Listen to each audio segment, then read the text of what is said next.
All right, Awesemo, here we go. It's your Ol Pal Emac stepping in for one Eric Lindquist. I was filling in for Rinpack, or Ryan as we know him here at Awesemo.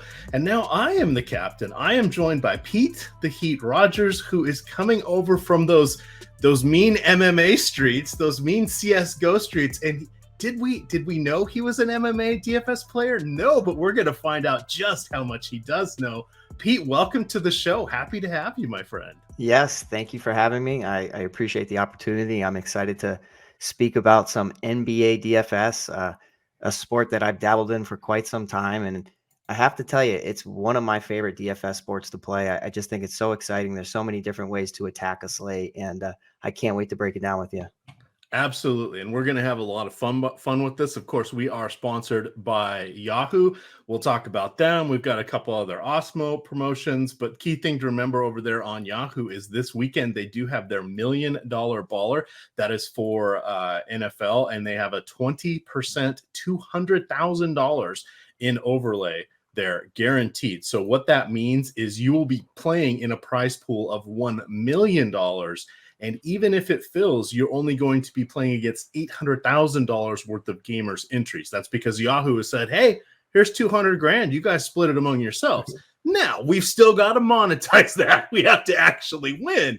But when the game starts, even if the contest is filled, it's going to look like we're winning 20% more or 25% more in this case before we started. So that's always fun for a moment. And then it quickly goes away and you have to wait till the afternoon games to see where you stand. But that is football. We have all sorts of content for that. Yahoo, of course, does have all of the main sports. It's a lot of fun over there. They have a unique scoring system. They have just now launched in more than slight beta, the ability to edit in CSVs across multiple contests at the same time. They did have that ability before, but you could only do it one contest at a time. So they're working that little kink out now. And of course, if you sign up through Awesemo and go to the link below us in this YouTube chat, and if you go in on that link, if you're not yet a Yahoo member, you sign up there at Yahoo, you make a deposit of $10. Yahoo's going to match you $10. And as soon as you go enter into a paid contest, when that paid contest locks, it's going to generate an email from Yahoo to us at Yahoo, and we're going to get you 30 free days of Awesemo premium content.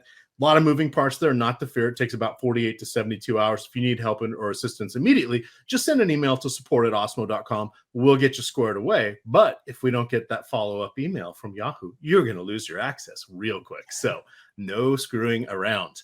All righty, we have 11 games here, Pete. We lucked into 3 games on Friday, or probably a Thursday, 3 games on Tuesday, but Monday, Wednesday, Friday were big. We have larger slates than normal on Saturday, and then Monday and Wednesday again of next week are big. This is, I would prefer we had a whole bunch of 6 to 9 game slates, but here we are. At least we have basketball. I'm going to turn you loose here. We're going to talk by position. We'll kind of go point guard, shooting guard, small forward, power forward, center, as the normal crew does on this show.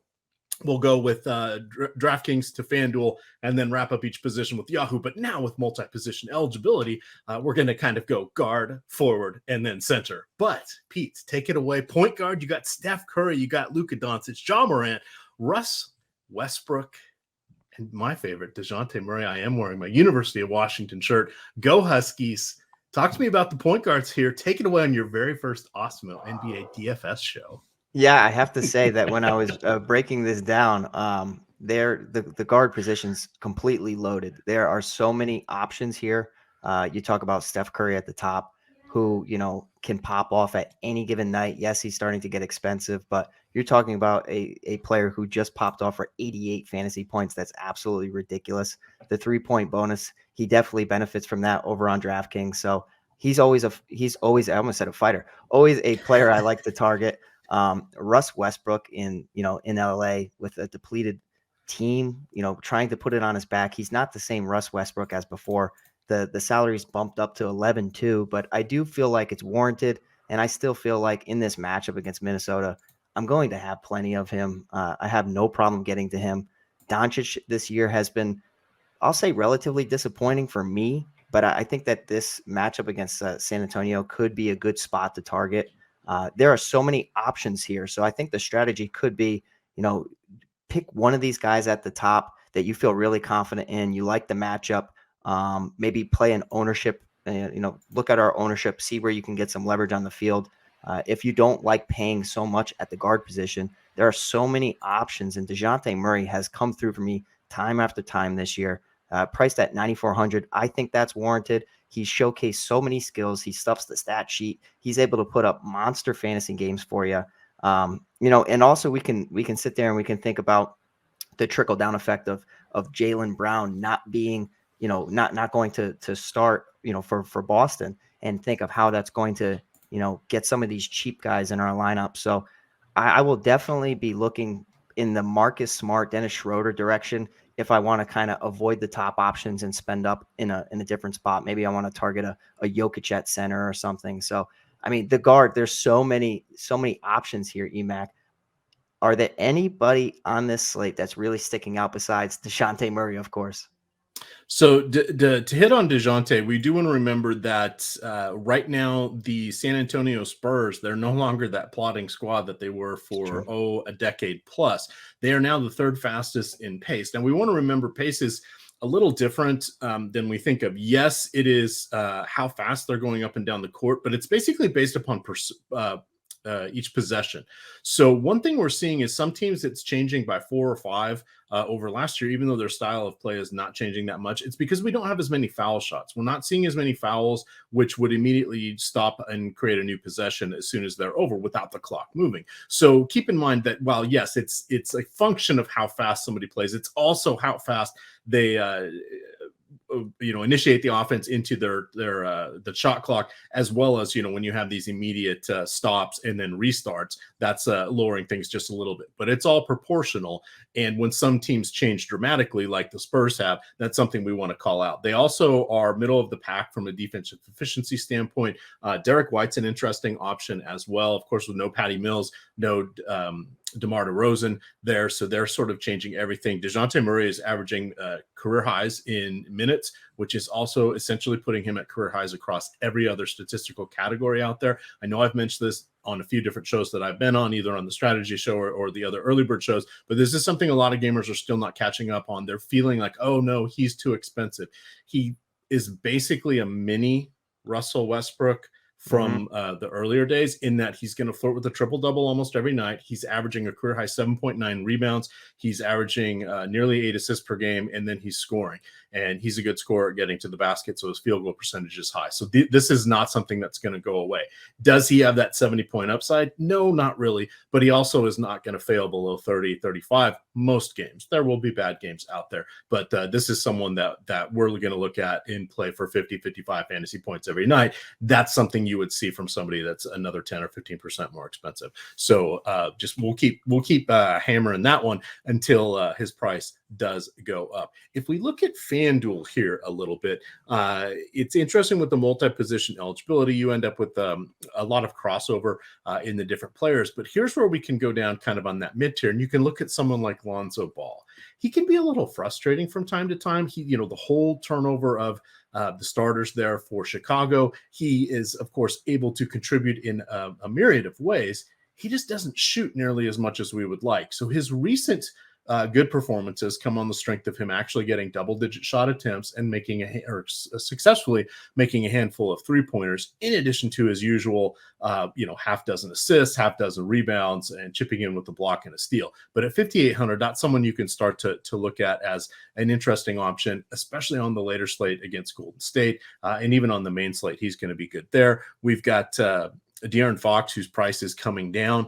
He is coming off a couple excellent performances here. Of course, Tyrese Halliburton wasn't in one or potentially even two of those, but we know that Fox is going to be better than what he has showed out with for the first part of this season based on his last couple years. And then you've got these stalwarts here, the Chris Pauls, Trae Youngs, Doncic, Westbrook, etc. As we kind of look at the top back here, sort of wrapping up the point guard position before we get over to Yahoo, what stands out for you on FanDuel amongst I may want to spend on this guy? Or are you kind of thinking, I know there's some other big stars out there. There's some better point per dollar values with ceiling upsides.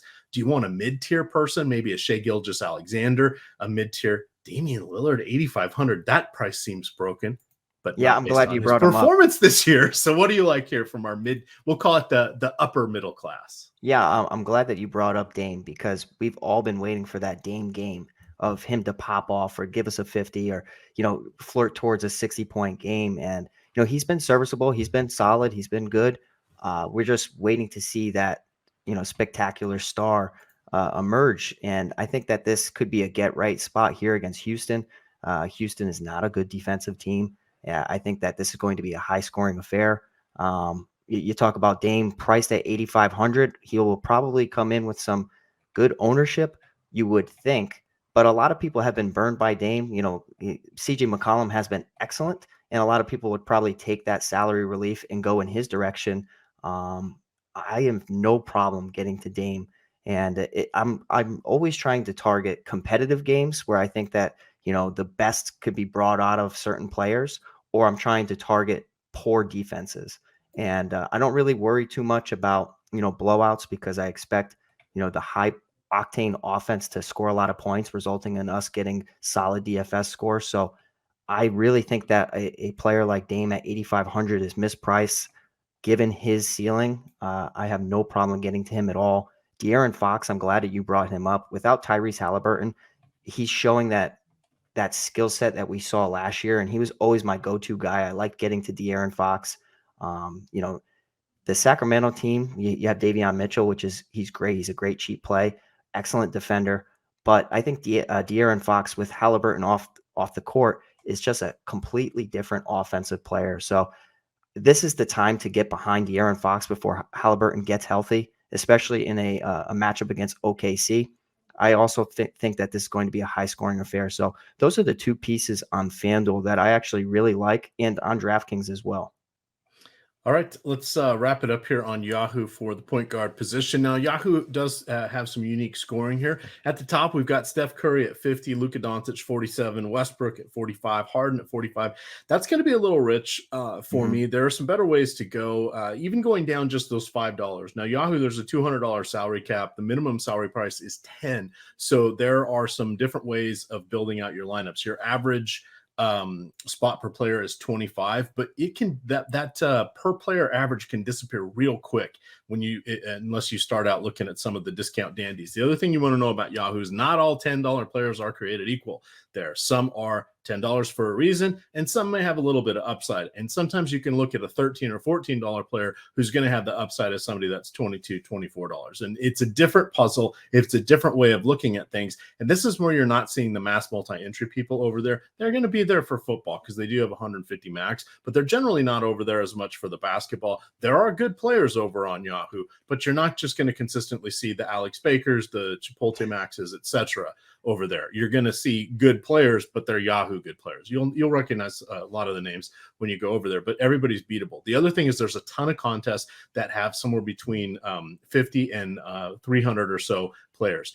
Contests go off every tip-off time, where there's a main set of games, and they go through the rest of the night. Now, that's something unique that no other site does. The other thing that happens is their management fee or rake is usually around 10 to 12%, where the other sites are closer to 15.9% for their GPPs. And as we mentioned, Yahoo's actually adding money to their marquee NFL tournament this weekend. So you can get a little bit of, it's not always overlay, which means there's the contests don't fill and Yahoo's not making money on them, but there's almost always going to be room in their contest. Particularly, you're hanging out, you want to see what's going on there. You build one of these contests that starts at 8:00 and goes through the rest of the slate. It's a 100-person contest, maybe only 90 of the spots fill. It's a 2 or a 3-person max, and all of a sudden you have a chance to turn your $3 or $4 into 30, 35. That adds up over time. It's fun. So check that out on Yahoo. But a couple people that will want to look there. DeJounte Murray still a really good deal there at 40. Damian Lillard, interesting at 39. Shai Gilgeous-Alexander at 33, very much in play. These guys all have access to 40, potentially 50 if their shot's falling. And at the prices they're at, that's a lot of salary cap that you can utilize elsewhere. The last guy we're going to talk about, I'm going to hand this one over to you. He is a lightning rod. That is one Ricky Rubio, who has been phenomenal in limited minutes. He played just 27 and a half minutes against the Wizards. The Wizards won, They held Cleveland below 100 points. For the fourth time this season, they've held an opponent below 100 points. They did that 6 times over their last 146 games. I looked it up. I watched a lot of Washington Wizards. I'm like, this is not the fast-paced team anymore. They aren't the crappy defense. That's not the opponent tonight for Cleveland. It is going to be Detroit, who is not good on defense and doesn't really worry about, or they play a little quicker. What do you want to do with Rubio at $24 here? Of course, Colin Sexton out with that torn meniscus in his knee or partial tear. They haven't figured out if he's going to do surgery or rehab yet, but he's not going to be playing. What do you want to do with Rubio, even coming off the bench? 24 would equate to about 6,800 on FanDuel, or about 6,870 on 7,000 on DK. For perspective. I think it's fair. Ricky Rubio has been incredible for a banged up Cleveland offense. He's always been a solid contributor, stuffing the stat sheet, but his offensive production has been lackadaisical at times, and it seems like he's just shooting like lights out right now, which is crazy. And he's aggressive, which is great. So you're seeing a Ricky Rubio taking advantage of an opportunity. I was actually surprised that Darius Garland didn't really step up when with the struggles of Cleveland. But Ricky Rubio, it's hard to get off of a hot player, and he's playing some of the best basketball he's played.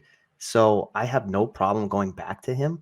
I'm not sure if I really will expect the same going forward, because if that continues, it's going to blow everybody's mind. I will probably, project a medium projection, but I still think his price is fair and probably not. It's not where it should be.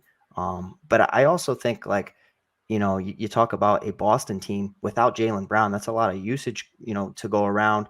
And I think certain players can start to step up. You think about Schroeder, where Schroeder's able to contribute in multiple categories. Marcus Smart, really relied on for his aggressiveness defensively, but he has a nice 3-pointer as well. So yeah, I like some of these value plays, but I do like the Ricky Rubio. I have no problem going back to him. All right, looking over here, we'll hit some of these guys that we didn't hit in the point guard run through, but we'll get them on shooting guard here. Mm-hmm. One that stands out that we didn't really mention, Jalen Brunson, solid option here, is generally coming off the bench. He is playing, I haven't looked at the rotations for the last 2 games, but he had literally been playing every minute that Luka Doncic was not, and then playing 10 to 14 minutes with Doncic. His little wild card upside is, has he been part of the fourth quarter closing unit?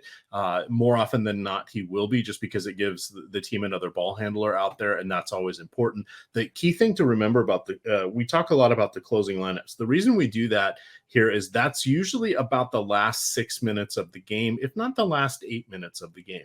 So if you end up with a close game and you have someone that is usually through each of the first 3 quarters played 8 to 10 minutes of the 12 minutes per quarter, and then they play that proportionally and they get to that last part, and all of a sudden you're giving them the last 6 minutes, that's how these players get those extra 3 or 4 minutes. What's 3 or 4 minutes? Well, it's about 10% of their median projection for fantasy points. And if their shots falling, or the games pick up in pace, or there's a lot of fouls, etc., all of a sudden you can get a lot of fantasy goodness there. Now, that's something that we want access to. So when you hear us talking about the players in the closing lineup, that's why. And a lot of times it doesn't even have to be a close game. You'll just have players out there salting the game away. Chris Paul's one of the best examples this year. Mm-hmm. I thought he'd be sitting a lot more than he does. What he is doing, not going below the 3-point line, bringing the ball up, distributing, and not getting himself hurt, knocking on wood, because we need the 36-year-old out there as much as we can. But he's someone that's out there when you may not expect it. So you want to find the right players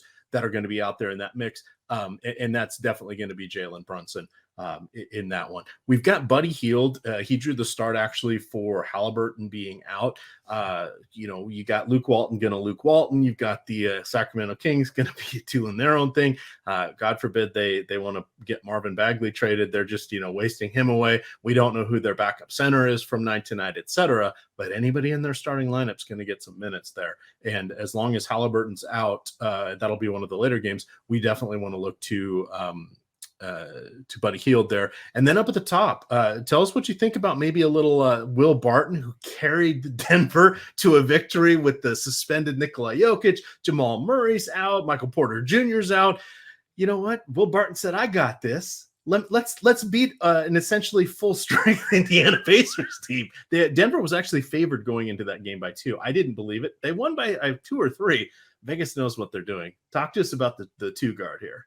Yeah, so Will Barton is going to be in a lot of my lineups because I just like what I saw the other night, and every time that he's given an opportunity to step up in this for this when team, healthy, he was not healthy last year. I know, this year he's healthy. Yeah, right. I really like Will Barton. I do. I think the price is appropriate, 6,900 on DraftKings.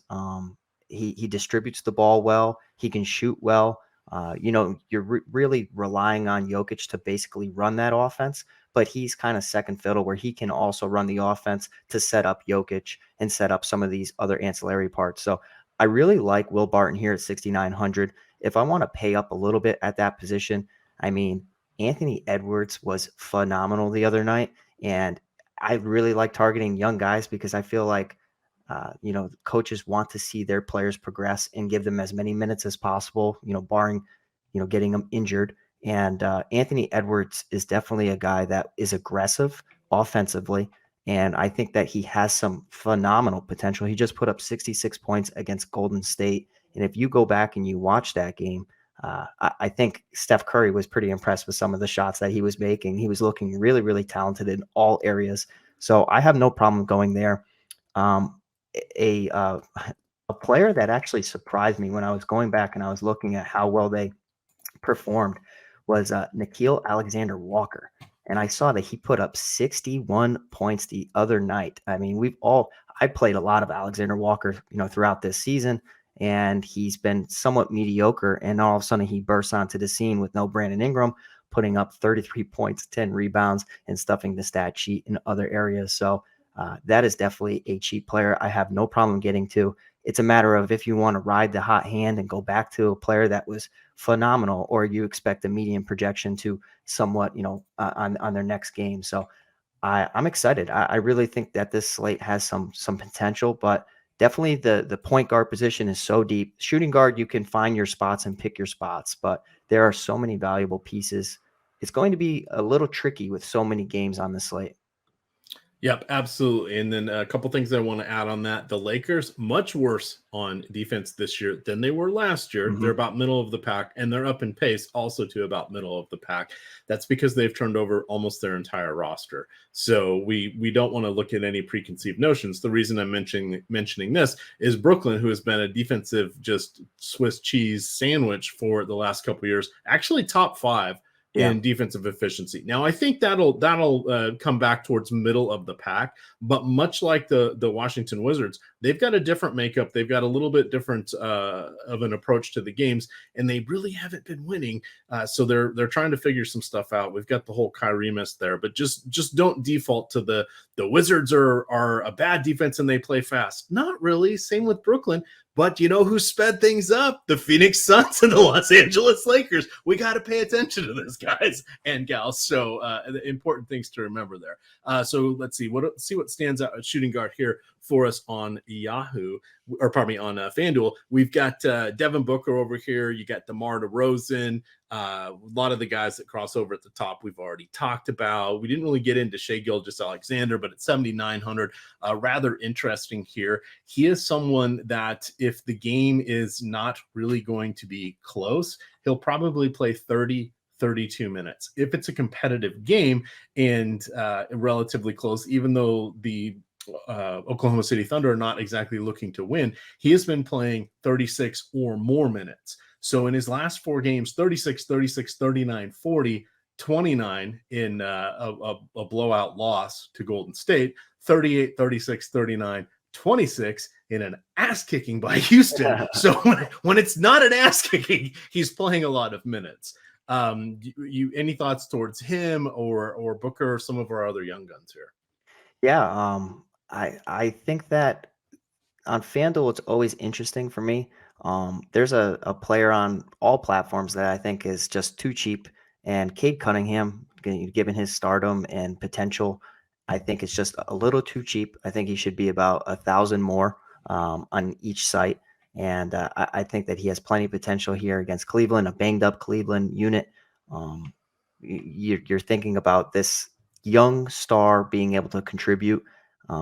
Again, I'm going to go to the Marcus Smart. Well, I think at 5,600, yes, it's against Milwaukee, but Milwaukee is banged up as well. So we have to, take that into account. They are playing and having some really, really competitive games. And if they were if they were completely healthy, I don't think that there would be too many competitive games.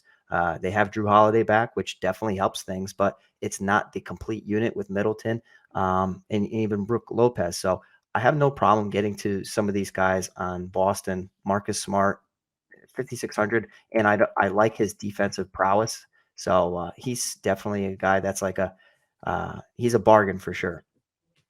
All right, the Cade Cunningham one now here. This is a good example. So everyone's like, "Oh, he's horrible." No, he's not. Now he missed the first part of the season with an injury. He played his first 2 games. The first game was back on the day before Halloween. It was 19 minutes. The next game was 29 minutes 2 days later. In that, those 2 games combined, he was 3 for 22 and 0 for 14 from the 3-point line.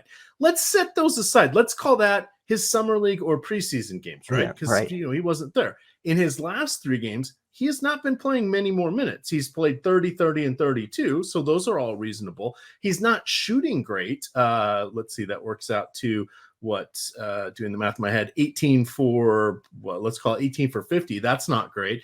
8 for 22 or so from 3, but he's putting up the fantasy points, 36, 21, 34. Let's average that out. That's 32, 33 FanDuel points. All of a sudden you're looking at somebody that, okay, that's a reasonable floor. We know he's going to get solid minutes. The usage will be there because he is their guy. He has scored 20, 17, and 18 NBA points in those 3 games. I was one of the naysayers because, I'm a chalk donkey and I'm a box score watcher. No, I'm not really, but sometimes I can be swayed by that.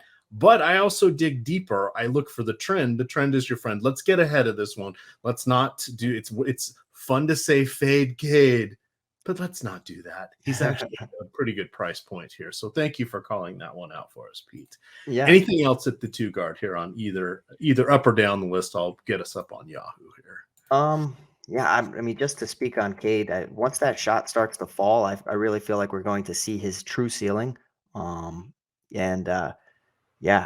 excited to see it because I definitely think that they have a guy who can lead them to some more wins. Let's put it that way. I don't know how far they can go eventually over the years, but definitely get some more wins. All right, wrapping up things here as we look at Yahoo real quick. Anthony Edwards, great bargain there at 35. Devin Booker and Zach LaVine are pivots away at 34, respectively. You got CJ McCollum, a little bit up and down this year, or last few games kind of been more down than up, but he's just 30. You've got Will Barton at 25. That's a steal. Pete mentioned Nikhil Alexander-Walker, so that's going to be interesting there. He is at 25. And then as we get down here, we've got some nice $20 options. You got Cunningham at 21. We can put Jordan Poole in the mix at 23, Derek White at 24. Those are going to be the kind of players you're looking at. If you're looking for discounts or playing the late slate, Alex Caruso at 14 is fine. He's coming off the bench, but he does have a solid rotation there at the end of the second, beginning of the third, and then similarly in the third, probably end of the first, beginning of the second, similarly towards the second half of the game. And then if he ends up in that closing unit, which he has been a fair amount in close games because he's another ball handler, at least he's a good perimeter defender, he's a guy that can flirt with 25, 28, 30 fantasy points. 2x at the price of 14 on Yahoo is pretty solid. He's probably got about an 18 to 23 baseline there, which is nice as well. Looking over here at small forward here, we'll kick you off on the top. You've got Mr. Kevin Durant. We've got Jason Tatum here. Anthony Edwards, of course, crosses over. You've got Miles Bridges, who has been rather interesting, getting a lot of shots, getting a lot of rebounds, jamming on all sorts of opponents here. What do you like at the top of small forward? Yeah, so small forward, I definitely have to start with Jason Tatum. Given Jalen Brown being out, that's a lot of usage to go around. We already spoke of it. It's a difficult matchup, of course, but I think Jason Tatum is a star that can step up in a situation like this. We have seen him flirt with some extreme upside, 50, 60-point upside. So I think that he's going to be relied upon heavily to lead this offense. So I have no problem going to Jason Tatum. I like him a little bit. Obviously, the salary is up, but I think for good reason. He's going to have more opportunity, and he's a very, very aggressive offensively. Outside of Jason Tatum, I really can't, deny Miles Bridges this year. And when you really think about PJ Washington being out, I think that makes Miles Bridges even a little bit more interesting on the boards. Going up there, he's aggressive. He's pretty good he's shooting a lot from three. And all in all, he's just looked like a completely different player. I thought that he had great potential when going back a season, but I really didn't see this outburst, and I'm going to ride the hot hand as much as I can. I think 8,000, obviously going up against the Knicks, it's an interesting game, but I think given PJ Washington being out and what I've seen from Miles Bridges, I think that his talents are speaking for themselves. So I'm definitely going to go back to him here. My dog's going crazy there, but that's all right. Hopefully it won't come through too close here. As we get down towards the midpoint here, we got Will Barton, Gordon Hayward. They're coming in at reasonable price points. We've got RJ Barrett, always a riddle, always a mystery, but he does have 30 fantasy point upside. And then what do you want to do here with Mr. Lauri Markkanen? Here, Kevin Love should still be out, if I remember correctly here. Let's confirm that. Yes, Kevin Love's still out in the health and safety protocol. Oh, Lauri Markkanen is in the health and safety protocol. He just got put in there. I did not realize that. My apologies. No wonder he was looking so good in my carry forward information here. We'll cut that out in post. No, we won't, because we only do this live. Take it away here. Save me from myself. What do you like here as we cruise down the price list? Is it going to be a Gordon going against New York? Is it going to be RJ Barrett coming back the other way? Yeah, I really can't get Gordon Hayward correct. It seems like when I roster him, it's when he's having an inconsistent shooting night. Obviously, like any pieces of this Charlotte Hornets team is fun to roster, right? Like it's fun to have these guys. They are an exciting squad. I really like to watch them, but I don't know if I'm going to get to him at 6,600. He's fine. He's serviceable. Obviously, we have Will Barton there. We spoke of him already. I like Will Barton a lot. I know that Josh Hart let people down the other night, getting ejected, but I think the value is fine at 5,400. I think, he's another guy that gets rebounds. He will, provide assists, and he will actually put up some solid DFS numbers as long as Brandon Ingram is out. And with Zion being out, you're starting to see certain people step up. I have no problem getting there, but another player a player on the Memphis Grizzlies, Desmond Bain, is a guy that I've gone to all year. And now that, Dillon Brooks is not going to play, I think that I can go back to the well where if people are box score watching, they're going to see, well, again, Charlotte, he didn't do well. He posted a single digit stat. And, at 4,900, they're going to go to some other appealing options. But I really like Desmond Bain. I think that this Memphis Grizzlies squad, if you look at it from top to bottom, they will probably make an interesting push come playoff time. We also have Slow Mo down there. Yes, that would be Kyle Anderson. He's coming in at a discount price there. Someone we can look to with that small forward, power forward eligibility at 4,300 there on DK. Kind of looking at FanDuel, seeing what we have here. Anybody that is worth chatting about that we missed. I think we got everybody. We'll take us on to Yahoo here. Yahoo, there's only one player above 40. That's Jason Tatum at 41. You got Harrison Barnes at 29, or I guess I should have said above 30. You've got Gordon Hayward now at 24. Now, as Pete said, he's kind of tricky to get right. He is finally healthy. 24 is a good price. That's better than than where he is situated proportionally on FanDuel and on DraftKings. So he should be very much worth your consideration there. You've got Josh Giddey at 23, Buddy Hield's down there at 22. I doubt we'll know if he's starting or not at lock. There's just one game locking at 7. Then there's a couple at 7:30, and then things really start to go crazy in the 8 o'clock hour. That's when Sacramento and OKC tip off. So we won't have that many locked lineup spots. Our first game, of course, is New York and Charlotte. Then you got Milwaukee and Boston, and then you got Detroit and Cleveland. Not really doing cartwheels over a lot of those. You might want to leave some of your player pool dramatically open, like maybe 90% of it. Be ready to make some moves, make some adjustments, because we then have 4 games going at 8, 1 at 8:30, 1 at 9, 1 at 10, and 1 at 10:30. By the time we get to 9, 10, and 10:30, a lot of people are going to have a few beers in them. They're not going to be paying attention anymore. They will be Netflixing and chilling and not trying to save their lineups, or they will be distracted and waiting for the guys they picked early to carry them back over the finish line. They're not going to be looking for those shiny new objects. We see that all the time. That is why here at Awesemo, we talk a lot about late swaps, but this is a nice staggered slate that can allow you a great deal of flexibility.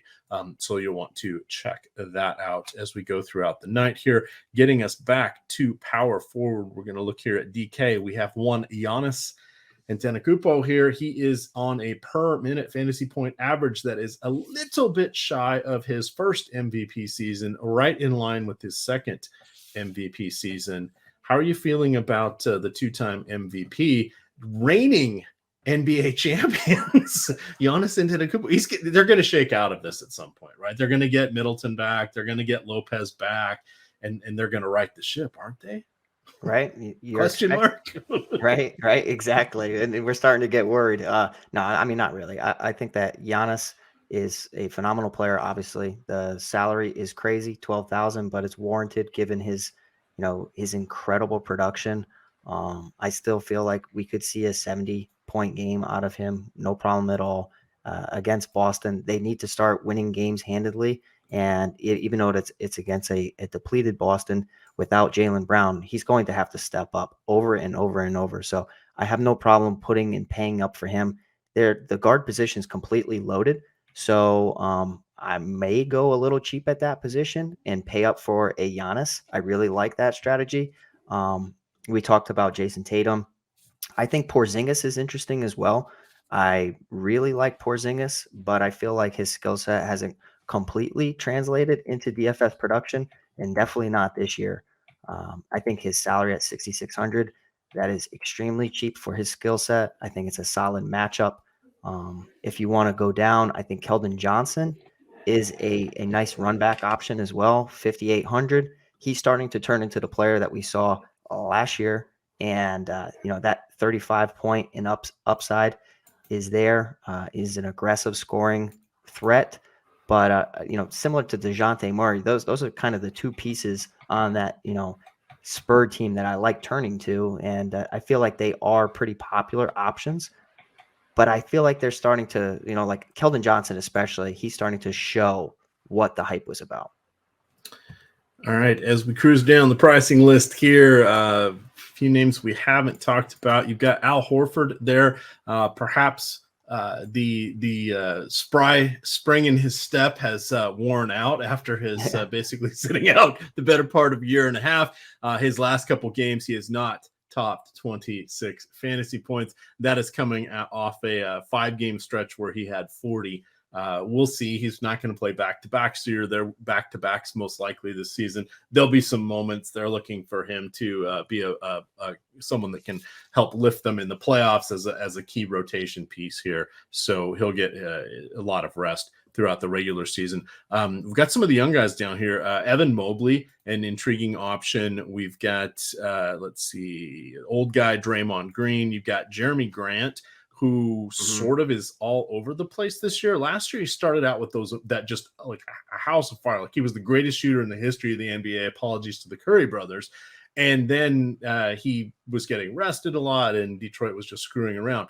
This season, he's been up and down. The ups have all been over 40 fantasy point games. However, when he falls hard, as evidenced by his 0-for-9 performance 2 games ago. But that is sandwiched around a 43 and a 51 fantasy point performance. The price is right at 7,100. The matchup is solid. Are you ready to go back to Jeremy Grant against now a Lauri Markkanen less Cleveland squad? Yeah, That's absolutely. news to me, but here we are. Yeah, absolutely. I like Jeremy Grant. I do. When his shot is not falling, then you can start to get a little worried, but it seems like he's started to find his stroke a little bit, and there he has tremendous upside given his salary at 7,100. I think that is just a little too cheap.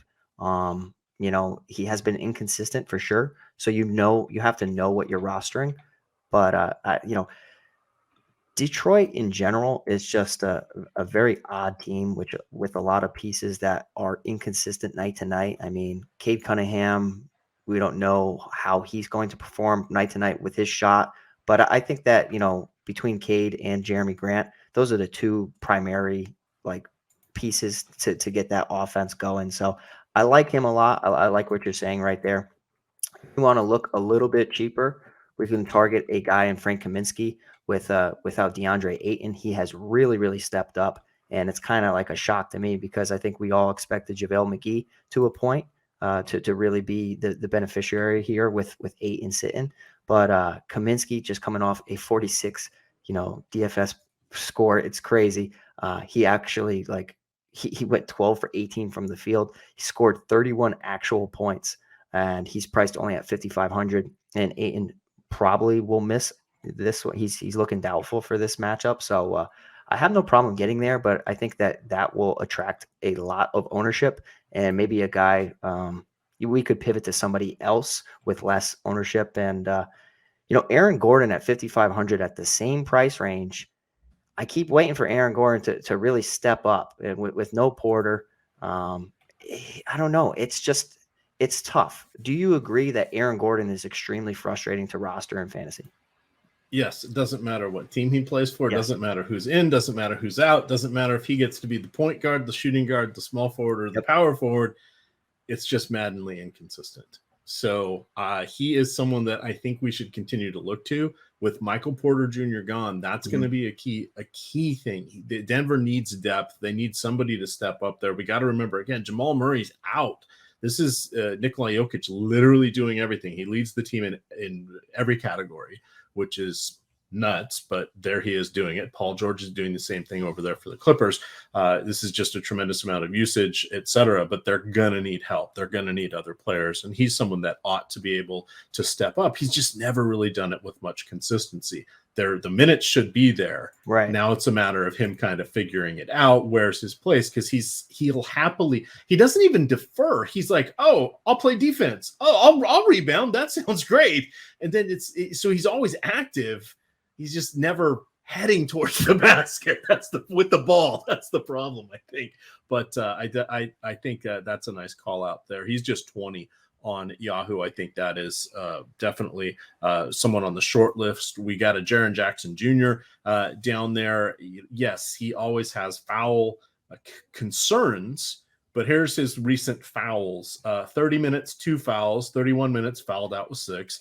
24 minutes, 0. I repeat, 0 fouls. 30 minutes, 3 fouls. 18 minutes, 5 fouls, and they all came early. So that's the downside right there.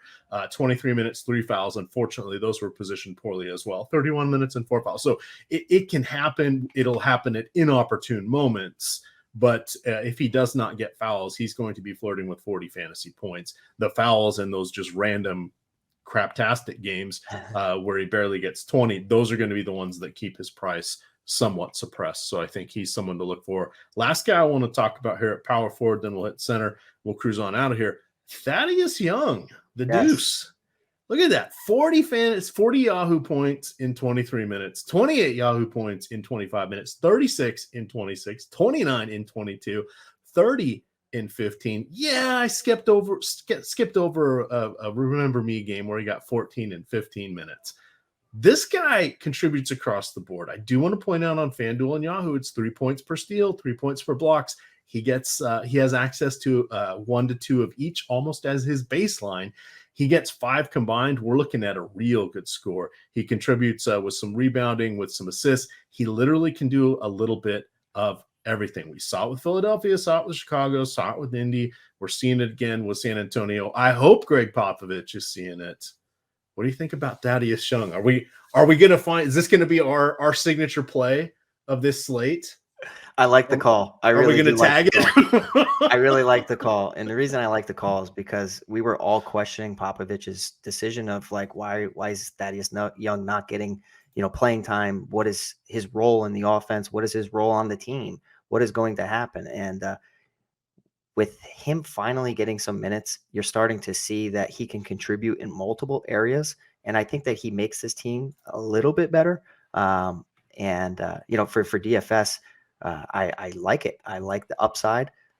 He could definitely pop off for 35 to 40 points. No problem at all on DraftKings. On Yahoo, I like what you mentioned about the defensive statistics. That will definitely boost his total. So I will say that this is the Emac call of the slate, and I will be rostering Thaddeus Young, just because that you mentioned him. And I do think that it's a very, very solid call.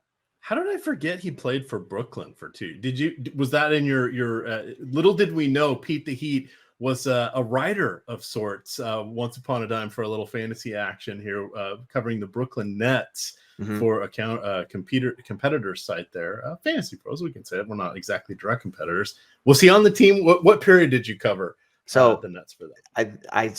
I started writing articles and they said, okay, we're going to assign you a team.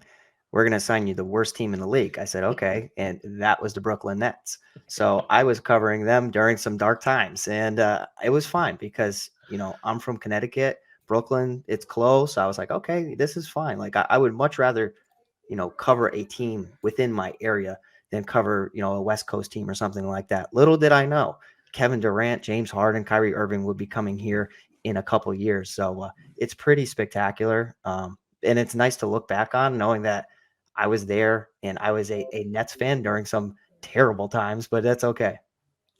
All right. That little alarm that went off was my alarm reminding me that it is Russell Westbrook's birthday on Friday. Oh, interesting. It's also Davis Bertans' birthday on Friday. So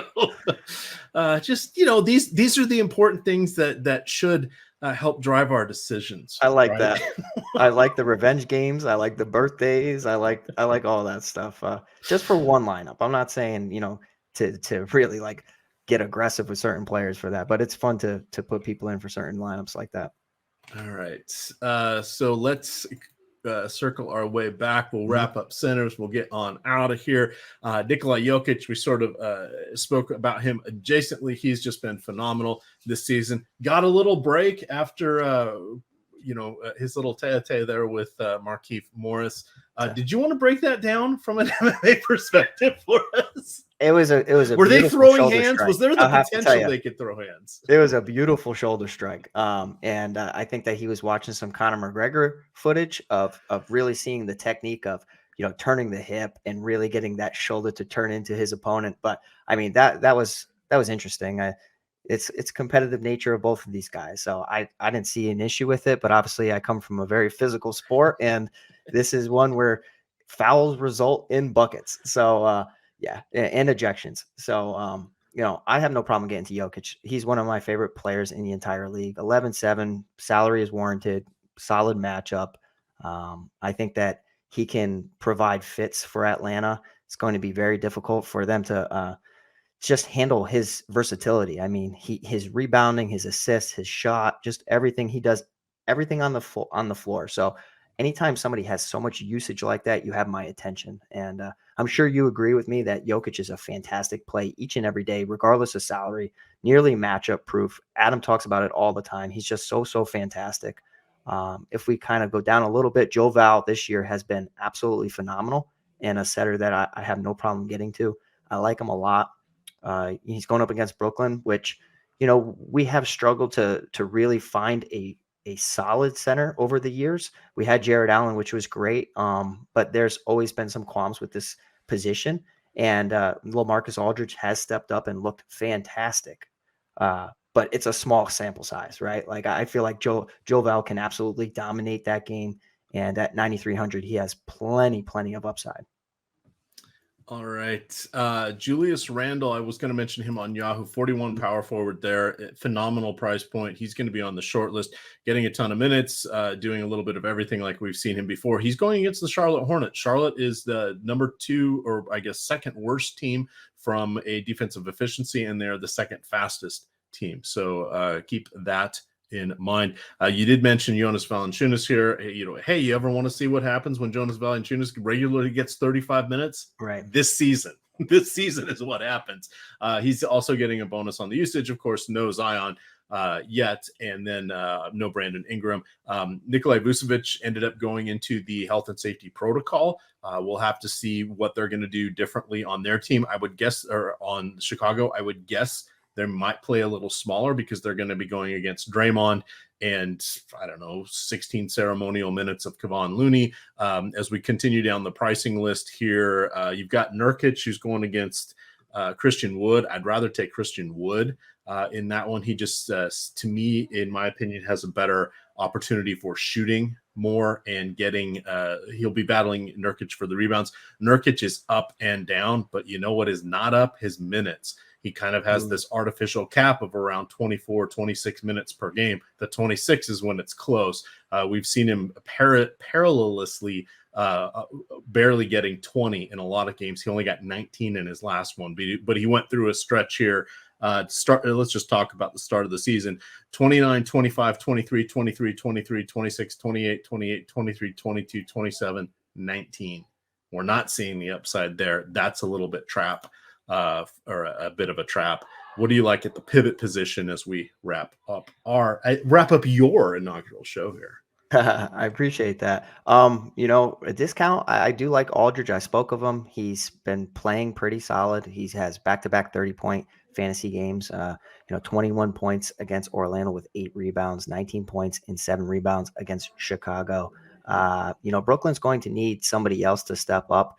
Besides Harden and Durant each night. Like they can control the game, but they shouldn't have to be relied upon night to night, especially if you want to make a run in the playoffs. Like Harris needs to start making his shots. Aldridge needs to start stepping up. Blake Griffin, he's serviceable. He's fine. But this team's really lacking some, like, I'll say some quality, like, a quality bench and also some quality pieces to really go extremely far. I'll have to see, what happens with the Kyrie news. But, in addition to Aldridge, you mentioned about how Chicago and Vucevic, what they're going to do. It's interesting to me because if they do decide to play a center, a guy like Tony Bradley comes in at the flat minimum of 3,000. If they don't go small, I do think that's interesting. We have seen Tony Bradley perform quite well when given minutes. So it's just something to think about. I will probably, get to that, but I'll have to see how the lineup of Golden State looks. And obviously that's a 10 p.m. game. So be very careful with that. But if you are looking for a cheap center, you could look at Tony Bradley. Yep. And then we could see Alice Johnson potentially as the other guy in there. We'll have to also watch out if are there any close contacts, what's happening, when one player seems to get this, since these guys are all traveling together, practicing together, etc. The others are at a higher risk as well. Let's see, get back over here to centers. I think that's going to kind of wrap it up for us here. This is our moving parts. We've got the Kaminsky J-Val on the cheap side at the Bucks Deluxe. You've got the Anthony Davis, the Giannis, the Jokic. On Yahoo. Yahoo's kind of interesting. Center position is almost always where they have their best point per dollar plays. You can play 2 of them. You can play one at center and one at utility. The downside is if you're giving up your utility, they are a little more stringent in their positions than anybody else. It's hard to do a lot of late swapping there. You really need that forward spot or that center spot or that guard spot to maintain late slate flexibility. It's okay to take 2 centers that are going early. You just don't want to burn one of them on, I would say, like an iffy player, like a Mitchell Robinson, a LaMarcus Aldridge, etc. On a slate this big, there are going to be other plays. That flexibility of your utility spot is going to help you out greatly if you're going to be around at your computer and able to choose among the 15 and lower dollar players there. It'll help you out. Any final thoughts before we get on out of here, Mr. Pete Rogers Jr.? No, I appreciate everything. I appreciate the opportunity. I think that we're going to have, for me, I will be targeting several games that I think will have crazy point totals. Like obviously, I think the chalky picks will be the Portland Houston game, the Sacramento OKC game, like just to name a few. I think that there's some really, really good spots with some high totals that will obviously attract ownership. But given how many options there are on the slate, if you are a little bit more focused on your player groups, you could actually develop some excellent lineups, especially on Awesemo.com, using the Fantasy Cruncher tool, using the groups, setting players, setting rules. It's a great tool. It helps me out a lot for all DFS sports, and I can't say enough great things about it. Excellent. You ready for the MMA slate? I believe it starts at 1 o'clock on Saturday. We're back. Yes, sir. They must be somewhere exotic if we're back to the early afternoon start times. Of course, I'm excited about it. It's a very, very good card. Anytime Max Holloway's on the card, you have my attention, and it's a striking affair. So that is what I like the most, and I cannot wait to see it. All right. Well, with that, gamers, we're going to get on out of here. You can find me on Twitter at Emac DFS. You can find Pete at Pete the Heat MMA. And of course, it is Awesemo_COM. With that, gamers, good luck.